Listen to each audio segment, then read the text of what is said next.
Alexis Joly. Merci Monsieur le Président. Le bâtiment d'Alpexpo n'a pas fini de faire couler beaucoup d'encre et la modification des statuts de la SPL ne modifieront probablement pas les difficultés que rencontre cet équipement. Et donc quelques éléments sont critiquables. D'une part, sur un capital d'1,5 million d'euros, 500 000 euros d'actions sont libérables dans les 5 ans. Si le capital est beaucoup trop faible, il ne représente par ailleurs qu'1 an et demi de perte au train actuel si l'on regarde les chiffres écoulés durant l'année 2015.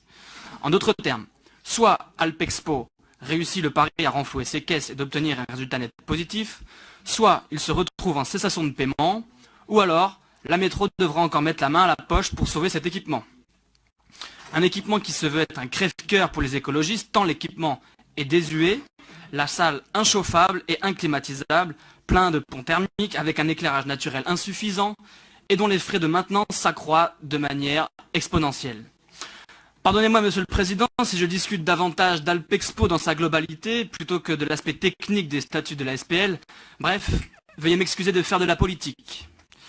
La délibération présente l'équipement d'Alpexpo comme un outil majeur au service de l'économie, de l'animation et de l'attractivité du territoire.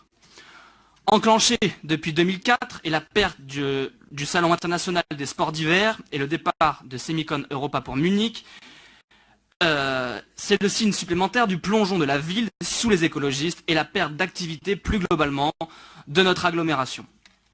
Malgré les changements d'équipe et les millions d'euros versés par le contribuable pour tenir la tête de la société hors de l'eau, les résultats d'Alpexpo n'ont pas connu d'amélioration et les dépenses de fonctionnement n'ont fait que s'accélérer.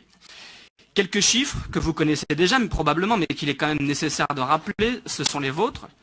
Un chiffre d'affaires en baisse de 30% en 2015 et la baisse du capital de 77%, réduit donc à 1,5 million d'euros, alors que la perte de 2015 s'est accrue à 900 000 euros malgré un cadeau fait par la ville de Grenoble de 1 300 000 euros.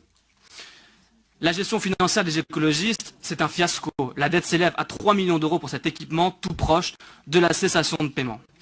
Il est à craindre que le destin funeste d'Alpexpo se poursuive même avec la modification des statuts de la SPL. Les mesures fortes nécessaires au redressement financier d'Alpexpo sont toujours attendues. Les acteurs économiques sont toujours contraints et taxés. L'emploi, le dynamisme de notre territoire, toujours mis à mal. Même s'il est douloureux de se séparer et d'abandonner des équipements auxquels nous nous sommes attachés par l'habitude et par la force des choses, désormais, nous devrions réellement l'envisager. Notre groupe s'abstiendra donc sur cette délibération. Je vous remercie. La parole est à